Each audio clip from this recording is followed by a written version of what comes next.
하나님의 말씀은 빌립보서 2장 5절에서 11절 말씀입니다. 이 계시의 말씀을 봉독할 때에 살아계신 하나님의 음성을 듣는 시간 되시길 바랍니다. 너희 안에 이 마음을 품으라. 곧 그리스도 예수의 마음이니 그는 근본 하나님의 본체시나 하나님과 동등됨을 취할 것으로 여기지 아니하시고 오히려 자기를 비워 종의 형체를 가져 사람들과 같이 되었고 사람의 모양으로 나타나셨으며 자기를 낮추시고 죽기까지 복종하셨으니 그 십자가에 죽으심이라. 이러므로 하나님이 그를 지극히 높여 모든 이름 위에 뛰어난 이름을 주사 하늘에 있는 자들과 땅에 있는 자들과 땅 아래에 있는 자들로 모든 무릎을 예수의 이름에 꿇게 하시고 모든 입으로 예수 그리스도를 주라 시인하여 하나님 아버지께 영광을 돌리게 하셨느니라.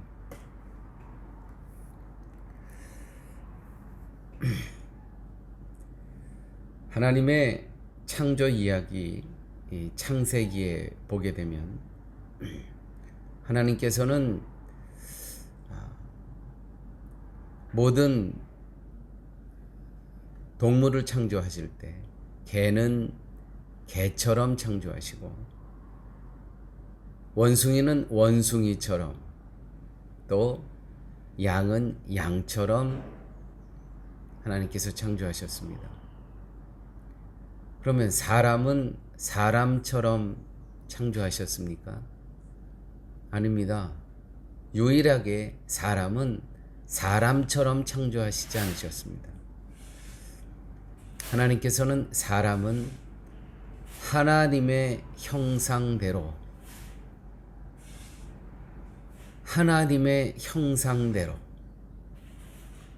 하나님의 모양대로 하나님의 형체대로 창조하셨다는 그러한 말씀이 기록되어 있습니다. 하나님의 본체는 다시 말씀드려서 근본 예수님께서는 그는 근본 하나님의 본체시나 라고 기록되어 있는 것처럼 하나님과 동등 되셨습니다. 근데 이 예수 그리스도께서 어떻게 행동하셨냐 하면 본체는 하나님이시지만 자기를 비워 종의 형체와 또 자기를 낮추시고 죽기까지 복종하시고 십자가에 죽으시는 과정을 통해서 바로 하나님 그 근본 대신 하나님과 동격 동등됨을 나타나셨다는 것이죠. 오늘 말씀 가운데 2장 5절 말씀 너희 안에 이 마음을 품으라. 이 마음을 품으려 곧 그리스도 예수의 마음이니 마음. 근데 우리 성경에는 마음이라고 표현되어 있지만 또 다른 많은 성경에서는 태도. 너희들은 너희 안에 이 태도를 가져라. 곧 그리스도 예수의 태도이니. 마음으로 품고 그 마음에 품어 있는 것이 우리의 태도로 나타나는 것입니다. 어떻게 보면 이 말씀은 두 개를 다 가져야지 마음으로도 갖고 그래야지 그것이 태도로 표현되는 것입니다. 자, 사랑하는 여러분, 그러므로 우리의 태도, 다시 말해서 그리스도께서 행한 모본을 보면서 그 예수 그리스도의 본을 쫓아가는 삶, 그것이 성도의 삶이라는 것이죠. 오늘 본문을 통해서 예수 그리스도께서 행하신 태도, 동사 3개가 나옵니다. 중요한 동사 3개입니다. 첫째는 너희 안에 이 마음을 품으라. 곧 그리스도 예수의 마음이니 그는 근본 하나님의 본체시나 하나님과 동등됨을 취할 것으로 여기지 아니하시고 오히려 자기를 비어 종의 형체를 가져 사람들과 같이 되었고 자기를 비워 자기를 비우다. 타 종교에서 말하는 무소유, 또 법정 스님이 이 책을 써서 정말 오랫동안 베스트셀러가 되었죠. 무소유. 자, 타 종교에서 말하는 비움과 기독교에서 성경에서 말하는 비움은 많은 차이가 납니다. 타 종교에서 말하는 비움은 비움 자체가 목적입니다. 비우는 겁니다. emptiness. 정말 아무것도 없는 상태. 그것이 타 종교에서 말하는 비움의 목적입니다. 그런데 성경에서 말하는 비움의 목적은 그 아무것도 없는 상태가 아닙니다. 성경에서 말하는 비움의 목적은 그리스도로 채움을 의미하는 겁니다. 다르죠? 타 종교에서 비움은 emptiness, 아무것도 없는 상태. 그것이 비움의 목적이고 성경에서 말하는 비움의 목적은 그리스도로 채움의 목적이 있다는 것이죠. 타 종교는요, 무소유이기 때문에 가난이 목적일 수 있습니다. 그러나 기독교는 성경에서 말하는 비움의 목적은 풍성함으로 나눔의 목적이 있다는 것이죠. 그러므로 성도로서 이 땅에 살아가는 자세가 있습니다. 우리는 이 땅에 살면서 가난에 잠시 머물 수 있습니다. 왜 실패가 없겠습니까? 그러나 그 가난에, 궁핍에, 빈곤에 체류하면 안 됩니다. 거기에 머물면 안 됩니다. 거기에 만족하면 안 됩니다. 그건 사단의 생각입니다. 우리의 하나님은 풍성하신 분입니다. 우리에게 먹을 것을 주시되 5천 명에게 먹을 것을 주시되 남자와 여자와 어린아이까지 2만 명은 됐겠죠. 그 빈 광야, 어둠이 시작하는 그 저녁에 예수님의 말씀을 듣고자 많은 사람이 모였습니다. 하나님께서 채워주시되 다 배불리 먹고 남은 게 얼마라고요? 12광주리. 풍성하신 하나님. 그러므로 그리스도의 비움의 목적은 풍성함으로 나눔의 목적이 있다는 것 기억하십시오. 우리는 받기만 해서도 아니고 더 악한 것은요, 이 땅을 살면서 나눔 없이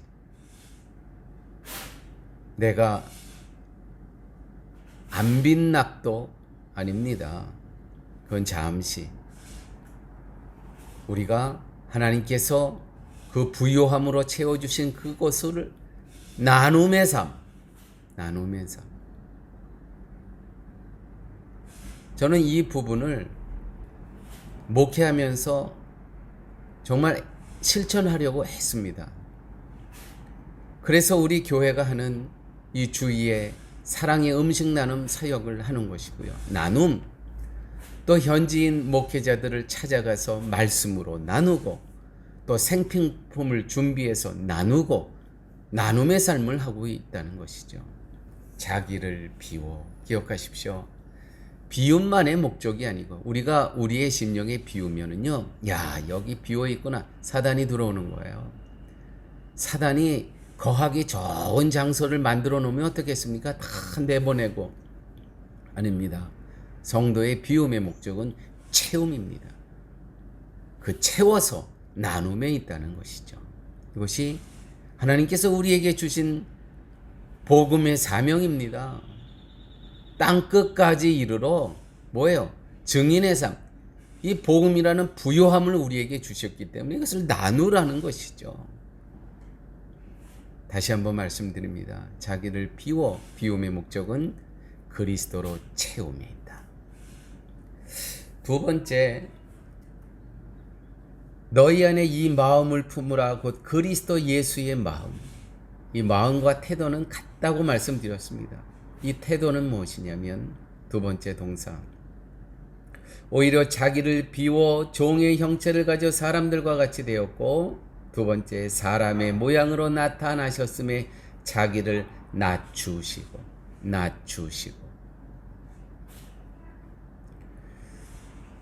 여러분, 큰 집에서 작은 집으로 어떤 피할 수 없는 그러한 환경의 조건 때문에 움직이는 것이 아니고, 자기는 분명히 이 큰 궁궐 같은 데서 살 만한 조건과 자격이 됩니다. 그럼에도 불구하고 오두막집으로 이사한다는 것, 그쪽으로 가면 얼마나 불편하겠습니까? 생존은 하죠. 근데 정말 불편합니다. 화장실 시설도 아무것도 되어 있지 않죠.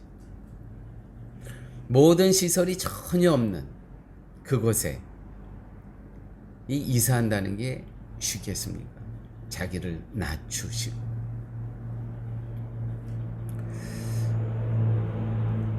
제가 늘 멘토로 여기는 1837년에 태어나셔서 1920년까지 사셨던 아브라함 카이퍼라는 네덜란드의 위대한 목회자시고 종교 개혁자시고 교회 개혁자시고 위대한 신앙인이며 정치인이셨던 아브라함 카이퍼. 이분은 교회 목사로서 이 성경 말씀으로 네덜란드를 개혁해야 한다는 생각을 갖고 네덜란드 총리 역할을 하신 분입니다. 자, 이분이 목사로 있다가 국가에서 총리로 뽑아줬고, 그 총리 일을 감당하다가 다시 교회에 돌아갔습니다. 근데 교회에 돌아가서는 목회자로 돌아가시지 않고 일반 성도로 돌아가신 겁니다. 정말 훌륭하시지 않습니까? 자기를 낮추시고. 근데 한국 문화 가운데서는 담임 목사님이 자기의 임기가 마치시고 은퇴하시고 그 교회에서 장로직으로 섬기신다든지 또 집사직으로 섬기신다든지, 사실은 이 직위는 어떤 서열이 아니거든요. 역할이거든요. 자, 목사로 몇십 년 재직하셨던 분이 집사가 해야 될 일을 얼마나 잘 알겠습니까? 또 장로로 역할을 얼마나 잘 하시겠습니까? 이 외국에서는 이게 자연스러워요. 근데 우리 한국 문화에서는 유교 문화가 물들어 있기 때문에 참 쉽지 않습니다. 제가 미국에서 목회할 때 이런 이야기를 몇 번 했습니다. 제가 이 교회에서 혹시 은퇴하게 된다면 나중에 이 미국 실만한 물가교회 장로직으로 나머지 일생 섬겼으면 좋겠습니다. 이런 이야기를 몇 번 했습니다. 여러분, 낮추시고 큰 집에서 작은 집으로. 자리 이동이 아니라 역할의 문제입니다. 역할. 왜냐하면 목사직하고 장로직은 다르거든요. 정말 세상에 악한 영이, 목사는 말씀으로 악한 영이 들어오지 못하도록 든든히 세우는 것이고, 악한 영이 들어오지 못하고. 또 장로는 정말 실질적으로 울타리가 되어서 악한 영이 들어오지 못하도록 지키는 자죠. 역할이 다른 겁니다. 사랑하는 여러분, 오늘 예수님께서 낮추시고 어디에요? 하늘 영광을 버리시고 이 땅에 삶의 터전으로 옮기셨다는 것이죠. 이것이 너희 안에 이 마음을 품으라. 곧 예수 그리스도의 마음이니. 세 번째, 오늘 본문을 통해서 어떤 동사 단어가 나오냐면 사람의 모양으로 나타나셨으며 자기를 낮추시고 죽기까지 복종하셨으니 곧 십자가에 죽으시니라. 죽기까지 복종하셨으니. 죽기까지 복종하셨으니. 아니 그 십자가에서 돌아가시면서 하나님이십니다, 이분은. 그런데 왜 하실 말씀이 없으셨겠습니까? 저의 멘토 목사님께서 이런 말씀을 하셨습니다. 이분은 지금도 살아계신 멘토 목사님이신데, 목회를 하면서 하나님의 말씀에 토를 달질 말어. 자주 이 말씀하십니다. 목사는 하나님의 말씀에 토를 달질 말어. 사랑하는 교회 여러분, 성도로 살아가면서 이 하나님의 말씀에 토를 달질 말어. 하나님과 동등하신 예수 그리스도께서 범죄인처럼 판결을 받으시고 법적으로 죽기까지 복종하셨다는 겁니다. 나라의 법에 복종하셨고 나라의 법을 지키셨고 빌라도에게 순종했고 사람에게 순종한 겁니다.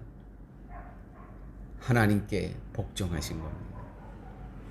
왜요? 그 안에 하나님의 뜻이 계시기 때문에, 하나님의 경륜 가운데 지금 일어나고 있는 것이라는 것을 아셨기 때문에 토를 달질 마라.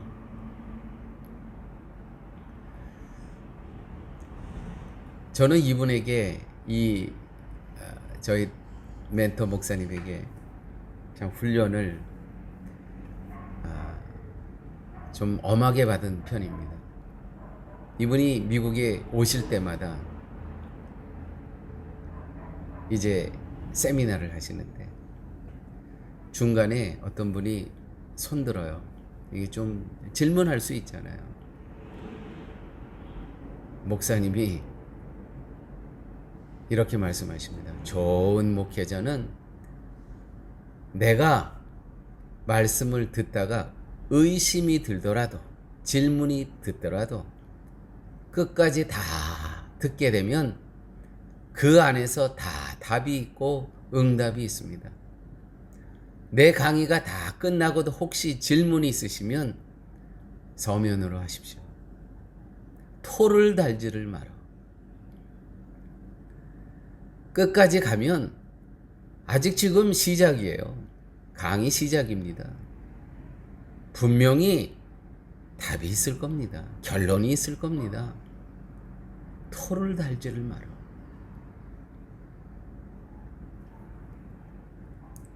근데 지금 이 세상은 시작도 하기 전에 토를 답니다. 이거는 이래서 안 되고 저거는 저래서 안 되고.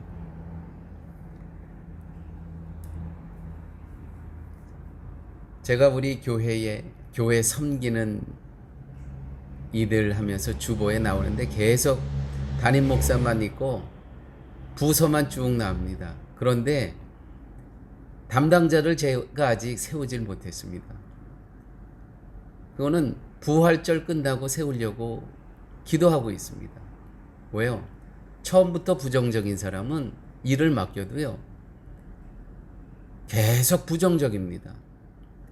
일을 감당하지 못하더라고요. 왜냐하면 자기 안에 부정으로 충만하기 때문에. 이거는 이래서 안 되고, 내가 옛날에 다녔던 교회는 이렇게 했는데, 아니 전에 목사님은 이런 방향이었는데, 계속 토를 답니다. 그래서 거기에 지금 빈칸을 채우지 못하는 겁니다. 토를 달지를 마라. 죽기까지 복종하셨으니. 예수님의 마음은, 예수님의 태도를 우리가 본받아야 됩니다. 예수님께서 하나님 앞에서, 말씀 앞에서 모범을 보이신 그 태도를 우리는 본받아야 됩니다. 죽기까지 복종하셨으니. 빌립보서 1장 29절에 이와 같은 말씀이 있습니다. 그리스도를 위하여 너희에게 은혜를 주신 것은 다만 그리스도를 믿을 뿐 아니라 또한 그리스도를 위하여 고난도 받게 하십니다. 우리는 믿는다고 하면 어떤 유익함, 내 생활에 유익함만을 받았습니다. 내가 예수 그리스도를 이제 십자가에 못 박히신 그분, 나를 위해서 죄값을 치르신 그분이 바로 하나님이시다. 자, 그것을 믿으면 그 다음에는 내 생활에 유익을 원합니다. 근데 오늘 사도 바울은 분명히 그리스도를 위하여 너에게 은혜를 주신 것은 다만 그를 믿을 뿐 아니라 그 또한 그를 위하여 고난도 받게 하려 하십니다. 고난도 받게 하려 하십니다. 그분을 믿는 믿음으로 인해서 당하게 되는 고난까지도 받아들일 때 그것이 진정한 믿음이라고 하는 것이죠. 자, 우리는 신앙생활 하면서 지금 만족합니다. 나에게 아무 문제가 없습니다. 그냥 이대로 살았으면 좋겠습니다. 죄송하지만 믿음 없는 사람입니다. 불신앙입니다. 믿음이 있는 자는 당연히 고난이 수반됩니다. 예수의 이름 때문에.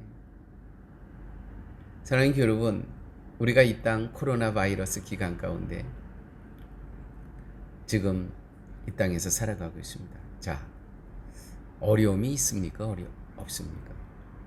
여러분, 당연히 어려움이 있어야 돼요. 코로나 바이러스에서 정부에서 하라는 지책 지킵니다. 뽀로또꼴로 지침 지킵니다. 2m 간격 예배 드릴 때 지키고 마스크 쓰고 지킵니다. 자, 그것만 하면서 주일에만 예배 드릴 겁니까? 아니, 그리스도인인데 그분께서 나의 모든 죄값을 치르시고 십자가에 돌아가셨는데 그것으로 끝나는 겁니까? 그렇게 하고 문 닫아 놓고 아니, 이 기간 동안에 그냥 그걸로 하게 되면 다 성도의 직분은 끝난 겁니까? 저는 어느 순간 이런 생각이 들더라고요. 그래, 예배 드릴 때 방역 지키고 또 어디 뭐 사러 가서 방역 지키고 그걸로 끝나요? 아니에요. 하나님께서 올해 들어오면서 작년 말부터 이런 강한 말씀을 주셨습니다.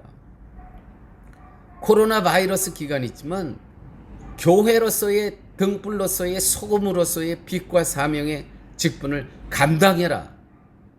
그래요. 방역 지킵니다. 지침 지킵니다. 그러나 하나님의 말씀도 우리가 지켜야죠. 그래서 올해 10번의 목회자 세미나 각 도시를 돌면서 하는 겁니다. 어느 목사님이 그래요. 아니, 시기가 어느 시기에 이렇게 정말 싸돌아다니냐고. 아닙니다. 내 마음으로 하는 게 아닙니다. 그리스도의 증인이기 때문에, 하나님의 성도이기 때문에 너희 안에 이 마음을 품으라. 곧 그리스도 예수의 마음이니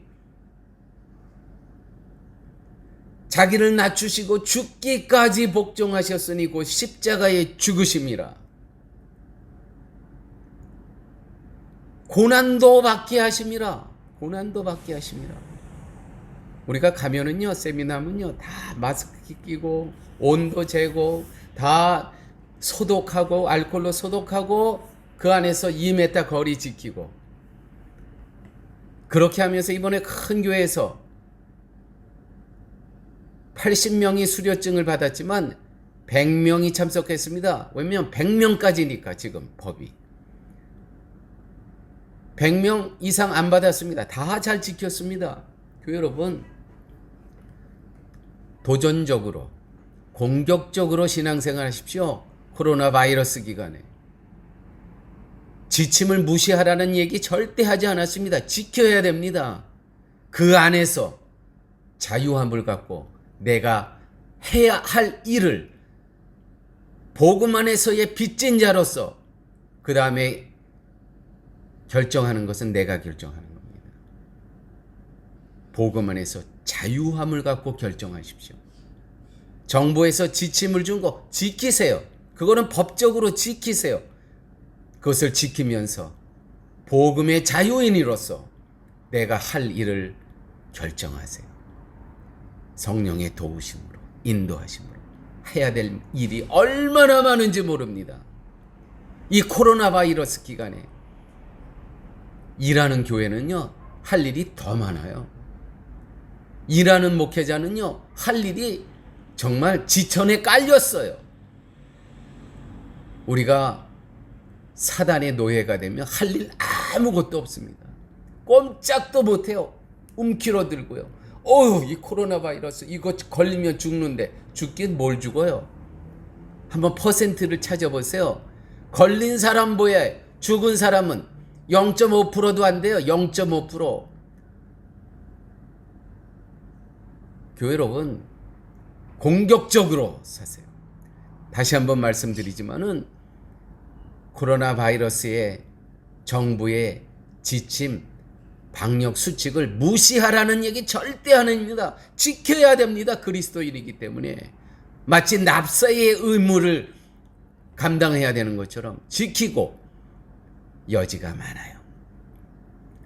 자유함을 갖고 내가 선택할 게 얼마나 많은지 몰라요. 공격적으로 감당하십시오. 성도로서 산다는 문제는, 성도로서 산다는 질문은 성도인 내가 무엇을 해야 할 것인가를 물어야 되는 문제가 아니고요. 나는 그리스도와 어떤 관계에 있는가? 그리스도 안에서 나는 어떤 존재인가? 이 물음이 중요한 거예요. 이 물음을 갖고 질문하며 말씀에 찾아가는 과정 가운데, 이 코로나 바이러스 기간 가운데, 이 파라과이에서 너희는 이 태도를 품으라. 곧 그리스도 예수의 태도이니. 그리스도의 마음과 태도를 찾아가시는 그러한 성도님들 되시기를 예수님의 이름으로 축원드립니다.